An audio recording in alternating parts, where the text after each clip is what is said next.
Alliance के एक बहुत बड़े नेता ने एक बहुत महत्वपूर्ण बयान दिया है और इसको 3 दिन हो गए और जो लोग राजनीतिक परिस्थितियों के जानकार है उनकी नजर उस तरफ गई लगती नहीं है।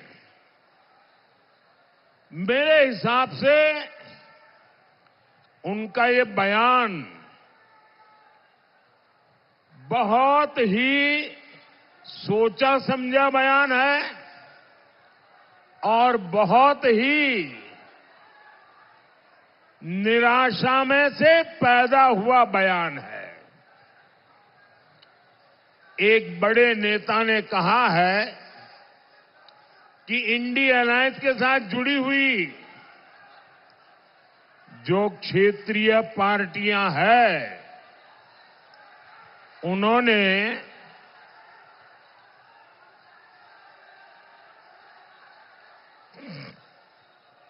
ये 5-10 लोग हैं उनको दिखता नहीं है इसलिए सबको परेशान करेंगे क्या?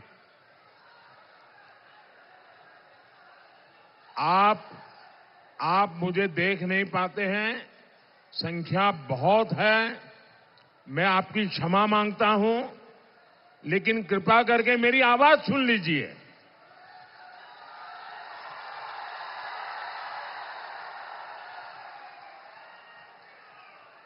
और मेरे चेहरे को क्यों? मैं तो दिल की बात करने आया हूं आपसे। साथियों,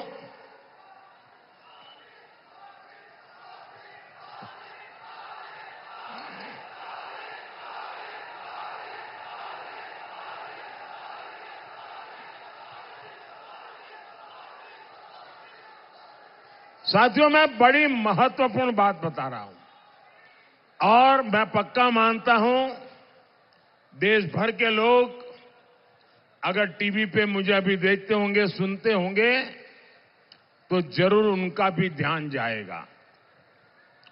ये महत्वपूर्ण झारखंड के लिए भी है, ये महत्वपूर्ण देश के आने वाले दिनों के घटनाक्रम से जुड़ा हुआ है।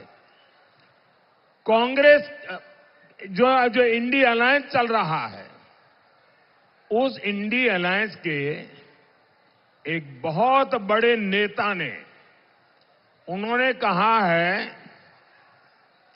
कि चुनाव के बाद जो छोटे छोटे राजनीतिक दल हैं उन सब ने कांग्रेस में विलय कर देना चाहिए। और ये बयान कांग्रेस के नेता का नहीं है, एक छोटी पार्टी के नेता का बयान है, लेकिन बड़े नेता का बयान है। उन्होंने कहा कि ये जो छोटे छोटे दल हैं जेएमएम जैसे, उन सब ने अपना विलय कांग्रेस में कर देना चाहिए। मैं सोच रहा था कि उन्होंने ऐसा सुझाव क्यों दिया।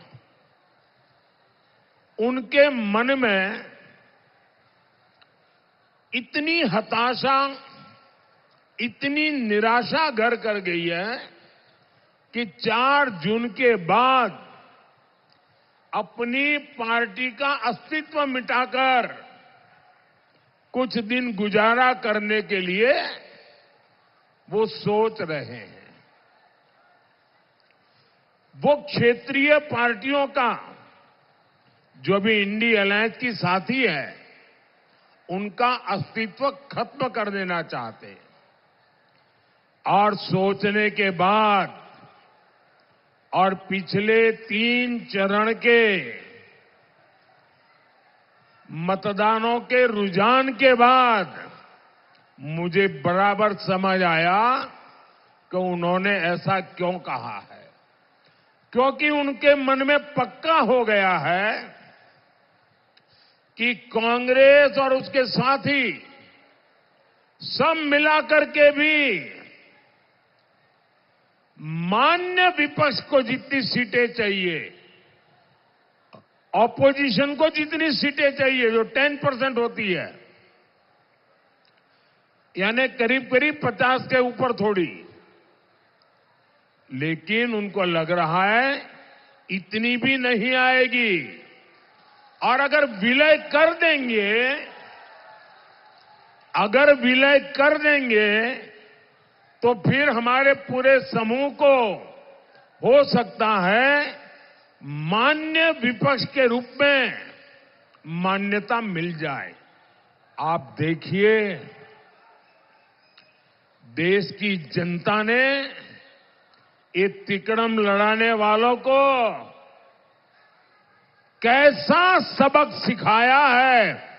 3 चरणों में ही ऐसा सबक सिखा दिया है कि वे विलय करके मान्य विपक्ष के लिए जगह ढूंढ रहे हैं। और इसके लिए मैं देशवासियों को एडवांस में बधाई देता हूं। भाइयों बहनों, मैं अभी उड़ीसा से आ रहा हूं। उसके एक दिन पहले मैं तेलंगाना में था। तेलंगाना में, उड़ीसा में, आंध्र में, इन सब स्थानों पे जाके आया हूं। मैं साथियों बड़ी जिम्मेवारी के साथ कहता हूं कि इस चुनाव के साथ साथ जहां विधानसभा के चुनाव भी चल रहे हैं, जैसे उड़ीसा में है, आंध्र में है, अरुणाचल प्रदेश में है, जहां जहां विधानसभा के चुनाव भी साथ में है, सिर्फ दिल्ली में 400 पार करेंगे इतना ही नहीं, विधानसभा में भी भारी बहुमत से एनडीए की सरकारें बनेगी।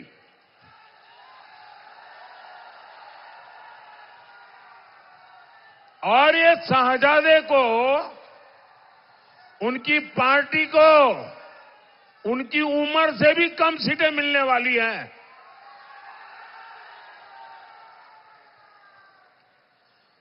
आज देश में जहां जहां जाता हूं, एक ही स्वर में, एक ही विश्वास के साथ देश का कोने कोने से आवाज आ रही है। फिर एक बार, फिर एक बार, फिर एक बार। साथियों, 2024 का लोकसभा चुनाव ये सिर्फ सरकार बनाने का चुनाव नहीं है। ये चुनाव देश बनाने का चुनाव है। ये चुनाव चोर लुटेरों से देश को बचाने का चुनाव है। ये चुनाव आपके बच्चों का भविष्य सुनिश्चित करने के लिए चुनाव है।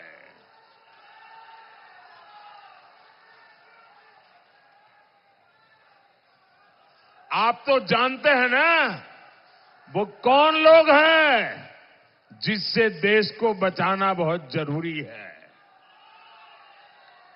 जेएमएम, कांग्रेस और इंडी गठबंधन के जो कारनामे हैं, उनकी जो सोच है, उनकी जो दिशा है,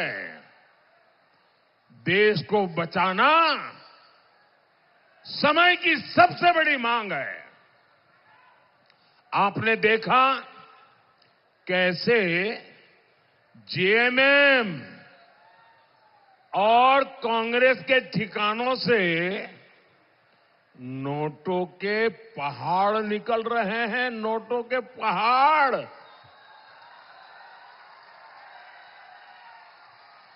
यहां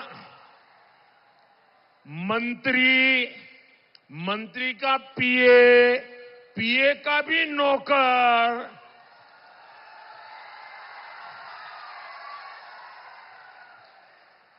और मैंने तो कभी अपनी आंखों से इतनी नोटें नहीं देखी है। यहां नोटों के पहाड़ उगाने का काम झामुमो, जेएमएम और कांग्रेस ने किया है। और बेशर्मी देखिए, इतनी नोटें निकलने के बाद शर्म से माथा झुक जाए, कोई आंख तक ऊंची न करे, ये ऐसे बेशर्म है, इनको कोई परवाह नहीं है। और तब देश के लिए संकट बहुत गहरा हो जाता है। आप सोचिए, जब कर्मचारियों के घरों से करोड़ों रुपए मिल रहे हैं, तो मालिकों की तिजोरी में कितना काला धन होगा। कांग्रेस के सांसद के पास से तो 300 करोड़ से ज्यादा कैश मिला।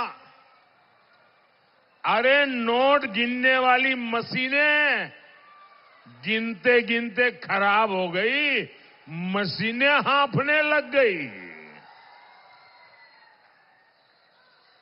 गिनते थे लेकिन नोट खत्म नहीं होती थी। जरा मेरे भाई बहन बताइए, ये पैसा किसका है?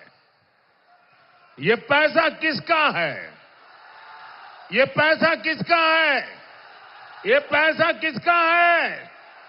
आपके घर में से अगर कोई 5,000 रुपए भी चोरी कर जाए तो आप चोर को सजा मिले चाहते हो कि नहीं चाहते हो? चोर पकड़ा जाए चाहते हो कि नहीं चाहते हो? चोर जेल जाए चाहते हो कि नहीं चाहते हो? तो देश के लूटने वाले जेल जाने चाहिए कि नहीं जाने चाहिए? देश को लूटने वाले जेल में रहने चाहिए कि नहीं रहने चाहिए? ये पैसा आपका पैसा है। ये पैसा झारखंड के लोगों का पैसा है। और ये पैसा आपसे लूटने वालों के खिलाफ मैं पूछना चाहता हूं, कड़ी से कड़ी कार्रवाई होनी चाहिए कि नहीं चाहिए? कौन कर सकता है कार्रवाई? ये कड़ी कार्रवाई कौन कर सकता है? कौन कर सकता है भाई? जिसके ऊपर कोई दाग नहीं लगा है ना, वो आपका बेटा मोदी कर सकता है जी।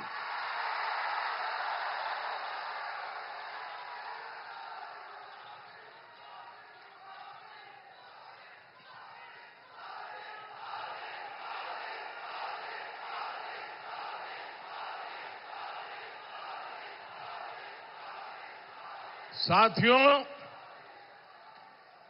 जेएमएम का और कांग्रेस का एक ही एजेंडा है, न काम करेंगे न करने देंगे, और बिना दाम काम का नाम नहीं। ये इनका खेल है। ये खुद तो भ्रष्टाचार के अलावा कुछ करते नहीं है। मोदी जो काम करता है उसे भी रोकने में लगे रहते हैं। मोदी देश में 80 करोड़ लोगों को मुफ्त राशन दे रहा है।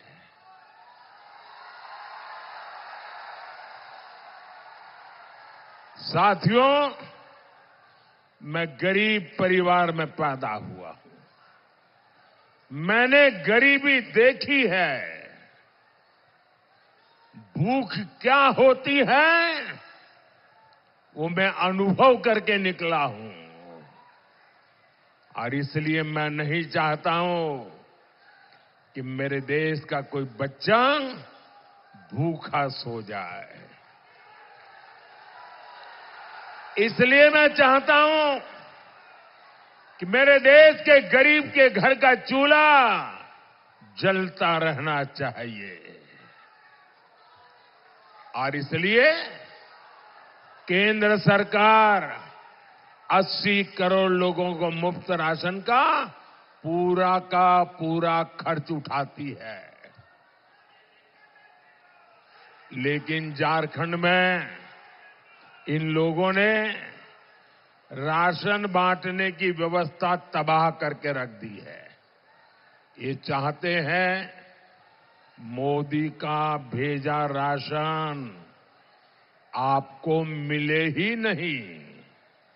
जब गरीब मोदी को आशीर्वाद देता है तो इंडी गठबंधन वालों को गरीबों पर चिढ़ आ जाती है। साथियों, मोदी ने हर घर जल पहुंचाने के लिए जल जीवन मिशन शुरू किया है। झारखंड सरकार उसमें भी भ्रष्टाचार कर रही है। आप कल्पना कर सकते हैं, पाइप डाल दिए लेकिन पानी की सप्लाई की व्यवस्था जानबूझ करके नहीं की गई। साथियों, हमारी सरकार झारखंड के युवाओं के लिए नए अवसर बनाने के लिए दिन रात काम कर रही है। हम आदिवासी इलाकों में एकलव्य स्कूल खोल रहे हैं। यहां सिमरिया में हमने केंद्रीय विश्वविद्यालय भी खोला है। हमारी कोशिश है इस क्षेत्र में अच्छी सड़कें बने, उद्योग बढ़े। हजारीबाग से रांची हाईवे, हजारीबाग से कोडरमा हाईवे और माझी जैना मोड़ एक्सप्रेस वे, ऐसी आधुनिक सड़कों का नेटवर्क हमारी सरकार बना रही है। टोरी शिवपुर रेलवे लाइन माल ढुलाई के लिए शुरू की गई है।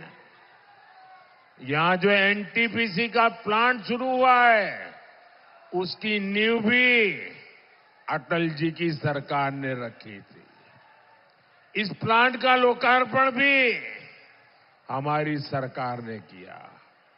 लेकिन साथियों, भ्रष्टाचार में आकंठ डूबी इंडी गठबंधन की सरकार यहां विकास के कार्यों में भी रोड़ा अटका रही है। मैं इन लोगों से पूछना चाहता हूं, झारखंड का विकास हो जाएगा तो तुम लोगों का क्या नुकसान होगा? क्यों यहां के नौजवानों के लिए रोजगार के मौके बंद कर रहे हो? साथियों, इंडी गठबंधन को आपकी रोजी रोटी की कोई चिंता नहीं है। वे सिर्फ और सिर्फ लूट पर चलाने के लिए सत्ता के गलियारों में जीना चाहते हैं। वो अपना स्वार्थ देखते हैं। आप जानते हैं कांग्रेस, जेएमएम झारखंड का विकास क्यों रोकना चाहते हैं? इन्हें डर है, अगर दलित, पिछड़ा, आदिवासी अगर उनके बच्चे आगे बढ़ जाएंगे तो उनकी दुकान का क्या होगा?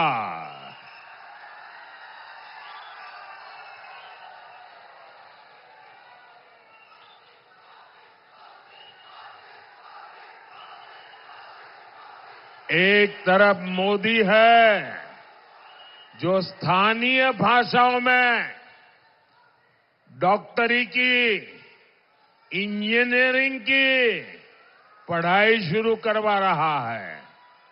मैं चाहता हूं कि मेरे आदिवासी भाई बहनों के बच्चे भी ज्यादा से ज्यादा डॉक्टर, इंजीनियर बने। लेकिन कांग्रेस, जेएमएम को आपके बच्चों के भविष्य की परवाह नहीं है। आपको याद है ना, चुनाव से पहले जेएमएम ने हर साल 5 लाख नौकरी देने का वादा किया था। क्या नौकरियां दी क्या उन्होंने? जेएमएम कांग्रेस ने झारखंड में एक ही उद्योग लगाया है, एक ही उद्योग लगाया है, अफीम उद्योग। अफीम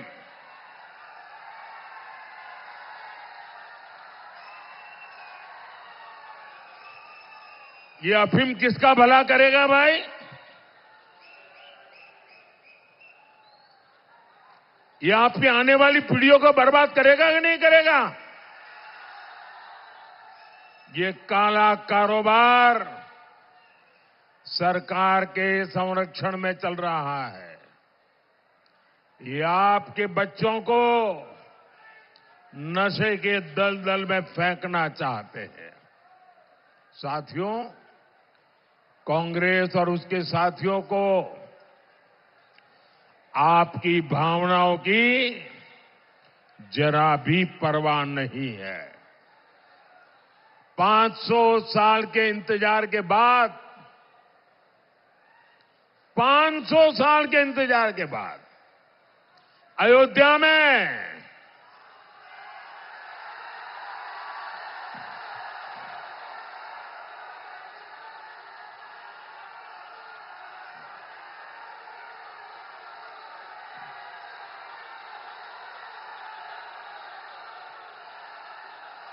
जय श्री राम। अयोध्या में भगवान राम का मंदिर 500 साल के बाद बना, अनेक पीढ़ियों के बलिदान के बाद बना। कौन हिंदुस्तानी होगा जिसको आनंद नहीं होगा? आपको हुआ कि नहीं हुआ? हुआ कि नहीं हुआ? भाइयों बहनों, जब अयोध्या से वनवास के लिए राजकुमार राम ने प्रस्थान किया था ना, जब अयोध्या से निकले थे 14 साल के लिए, ये मेरी बात जरा गौर से सुनिए।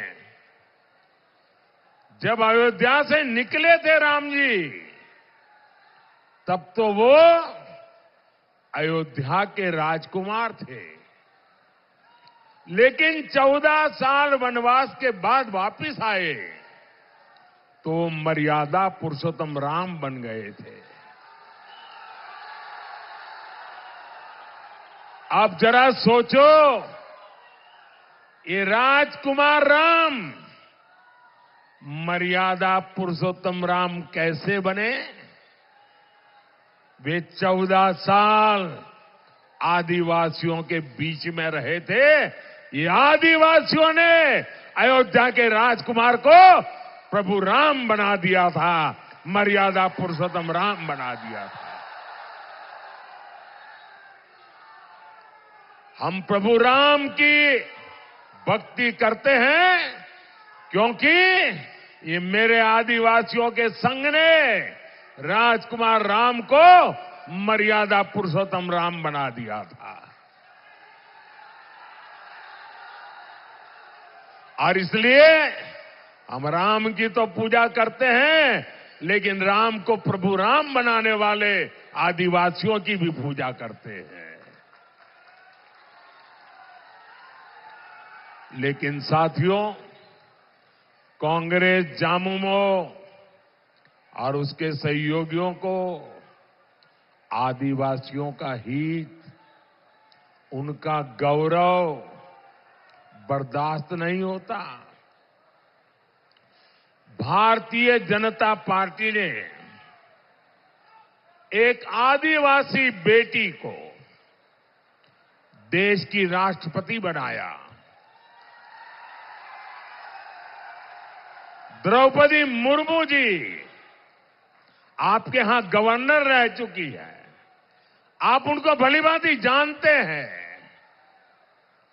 वो आज देश की सर्वश्रेष्ठ पद पर है, देश की तीनों सेनाओं को वो कमांड करती है। मुझे बताइए भाइयों, एक आदिवासी बेटी को राष्ट्रपति किसने बनाया? किसने बनाया? किसने बनाया? किसने बनाया? किसने बनाया? मोदी ने नहीं बनाया, आपके एक वोट ने बनाया है। ये आपके वोट की ताकत है कि आपने मोदी को सेवा करने का मौका दिया, और ये आपके वोट की ताकत है कि द्रौपदी मुर्मू जी आज देश की राष्ट्रपति है। आप कहिए भैया, द्रौपदी मुर्मू जी का राष्ट्रपति बनना हम सबके लिए गर्व का विषय है कि नहीं है? आपको गर्व होता है कि नहीं होता है? अभिमान होता है कि नहीं होता है? लेकिन कांग्रेस और उसके साथी पहले दिन से आदिवासी बेटी द्रौपदी मुर्मू राष्ट्रपति बन गई, ये पचा नहीं पा रहे हैं, डगर डगर पर उनका अपमान करते हैं। जो ताजा घटना घटी है, ये घटना बहुत गंभीर है भाइयों, और इसलिए मुझे देशवासियों के सामने मेरी पीड़ा व्यक्त करना जरूरी है। भैया वो तस्वीर नीचे रख दो, आप नीचे बैठिए। तस्वीर नीचे रखो, आप भी नीचे बैठो, नीचे बैठिए आप। धन्यवाद। देशवासियों के सामने मैं मेरी पीड़ा व्यक्त करना चाहता हूं। हमें राष्ट्रपति का पद इतना महत्वपूर्ण होता है, गलती से भी उसको अपमानित नहीं करना चाहिए। लेकिन कांग्रेस पार्टी, जिसकी सोच 18वीं शताब्दी की सोच है, 18वीं शताब्दी की सोच है, पापी मन है। क्या हुआ मैं बताता हूं। अभी हमारी राष्ट्रपति जी अयोध्या प्रभु राम लला के दर्शन करने, वहां पूजा अर्चन करने गई थी, और पूजा अर्चन करके आई। ये कांग्रेस वालों की 18वीं शताब्दी की मानसिकता, विकृत मानसिकता, पापी मन, ये कह रहा है। घोषणा की उन्होंने प्रेस कॉन्फ्रेंस करके मुंबई में, ये कहा कि ये राम मंदिर का अब हम शुद्धिकरण करेंगे, राम मंदिर को गंगा जल से धोएंगे। क्या एक आदिवासी प्रभु रामलला के दर्शन करे और इसलिए आपको मंदिर धोना पड़े? ये कौन सी मानसिकता है आपकी? ये राष्ट्रपति का अपमान है कि नहीं है? राष्ट्रपति का अपमान है कि नहीं है? नारी का अपमान है कि नहीं है? हिंदुस्तान का अपमान है कि नहीं है? प्रभु राम का अपमान है कि नहीं है? राष्ट्रपति का अपमान है कि नहीं है? ऐसे लोगों को माफ कर सकते हैं क्या? कभी भी माफ कर सकते हैं क्या? हिंदुस्तान ऐसे लोगों को माफ कर सकता है क्या? भाइयों बहनों, ये कांग्रेस वाले लोग हैं, उन्हें सिर्फ आपसे वोट चाहिए, उनको आपके प्रति प्रेम नहीं है, वो आपको मनुष्य मानने को तैयार नहीं है। भाइयों, इतना बड़ा पाप उन्होंने किया, और इसलिए पीड़ा मैं देशवासियों के सामने रख रहा हूं। मुझे बताइए, ये लोग आपसे एक वोट पाने के हकदार है क्या? साथियों, कांग्रेस के शहजादे इन दिनों एक नया फॉर्मूला लेकर आए हैं, आपने सुना होगा, वो कह रहे हैं कि कांग्रेस आएगी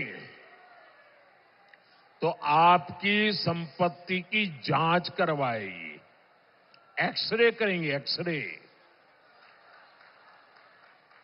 और आपके पास कितनी जमीन है, माताओं बहनों के पास सोना चांदी गहने क्या है, ये सारा एक्सरे मशीन से खोजा जाएगा। आपकी संपत्ति भी, आपकी मेहनत की कमाई की संपत्ति भी आप अपने संतानों को नहीं दे पाएंगे। वो ऐसा कानून लाने वाले हैं, अगर आपके पास 10 एकड़ भूमि है तो आपके संतानों को 5 एकड़ ही दे पाएंगे। 5 एकड़ ये शाहजादे की सरकार लूट लेगी। आपके पास गांव में एक घर है और शहर में छोटा सा घर लिया, 2 घर है तो एक गया। क्या आपकी मेहनत की कमाई आप किसी को लूटने देंगे क्या? किसी को लेने देंगे क्या? ये आपकी मेहनत की कमाई पर आपका हक है कि नहीं है? आपके बच्चों का हक है कि नहीं है? ये लूटना चाहते हैं और मोदी दीवार बन के खड़ा है।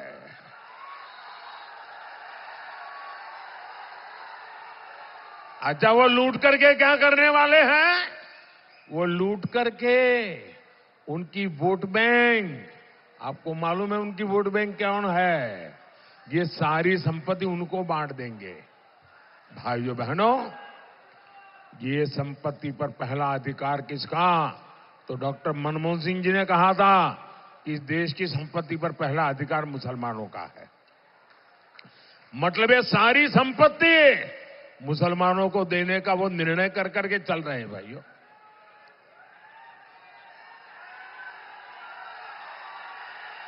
साथियों, ये कांग्रेस का पंजा हमारे दलितों, हमारे पिछड़ों, हमारे आदिवासियों का आरक्षण भी छीनना चाहता है। ये पूरे देश में इस काम में जुटे हुए हैं कि एससी, एसटी, ओबीसी का आरक्षण छीनो और अपने वोट बैंक को दे दो। इन्होंने आंध्र प्रदेश में यही किया, रातों रात सभी मुसलमानों को ओबीसी बना दिया और कर्नाटका में जो ओबीसी थे उनका हिस्सा लूट लिया। भाइयों बहनों, बाबा साहब आंबेडकर ने धर्म के आधार पर आरक्षण का विरोध किया था। धर्म के आधार पर आरक्षण को कोई सहमत नहीं था। सुप्रीम कोर्ट ने भी मना किया है। ये धर्म के नाम पर आरक्षण कर करके इस देश के एससी, एसटी, ओबीसी को मिला हुआ हक लूटना चाहते हैं। और इसलिए भाइयों बहनों, हम सबको बहुत चौकन्ना रहने की जरूरत है। हमें एक बात याद रखनी है, जो झारखंड के बहुत बड़े गुनहगार हैं, जिन्हें चारा घोटाले में अदालत ने सजा दी है, जो बिहार और झारखंड में जंगल राज के प्रतीक रहे हैं, उन्होंने कहा है कि पूरा का पूरा आरक्षण मुसलमानों को ही दे देना चाहिए। यानी जेजेएम, कांग्रेस और आरजेडी की चली तो एससी, एसटी, ओबीसी के पास कहीं कोई आरक्षण नहीं रह जाएगा। आपका पूरा आरक्षण छीन कर ये लोग मुस्लिमों को देना चाहते हैं। आप मुझे बताइए, क्या आपको ये स्वीकार्य है? आपको ये मंजूर है? कांग्रेस जामुमों को अपने आरक्षण पर डाका डालने देंगे क्या आप? साथियों, तुष्टीकरण की राजनीति का सबसे बड़ा नुकसान दलित, पिछड़ और आदिवासी को होता है। जब केंद्र में कांग्रेस की सरकार थी तो उसने खेल कई राज्यों में खेला। कांग्रेस ने घुसपैठियों को समर्थन दिया, नतीजा ये कि दलित और आदिवासियों की जमीन पर घुसपैठियों ने कब्जा कर लिया। अब वही आग ये लोग झारखंड में लगाना चाहते हैं। जेएमएम सरकार में यहां घुसपैठियों की संख्या तेजी से बढ़ रही है। हमारे आदिवासी समाज की बच्चियां घुसपैठियों का शिकार हो रही है। बच्चियों को जिंदा जलाने की घटना सामने आ रही है। ये जो घुसपैठिए आए हैं, ये क्या वहां से अपनी जमीन लेकर आए हैं क्या? ये किसकी जमीन पर कब्जा कर रहे हैं? दलित आदिवासी की जमीन पर कब्जा कर रहे हैं। ये लोग झारखंड और भारत की पहचान बदलना चाहते हैं। इसलिए आपको इनसे सावधान रहना है। साथियों, 20 मई को आपका हर वोट झारखंड के लिए सुरक्षा का ढाल बनेगा। आपका वोट देश विरोधी ताकतों को रोकने के लिए मोदी को ताकत देगा। मेरा अनुरोध है, चतरा से श्री कालीचरण सिंह जी आगे आइए, और हजारीबाग से मनीष जायसवाल जी को कमल के निशान पर बटन दबा करके इन्हें विजयी बनाइए। और आप जब कमल के निशान पर बटन दबाएंगे ना, तो आपका वोट सीधा सीधा मोदी को जाएगा। साथियों, आने वाले दिनों में ज्यादा से ज्यादा परिवारों में जाइए, जाकर के कहिएगा मोदी जी चतरा आए थे और आप सब परिवार वालों को प्रणाम कहा है, मेरा प्रणाम पहुंचाएगा। बोलिए भारत माता की, भारत माता की, भारत माता की। बहुत बहुत धन्यवाद।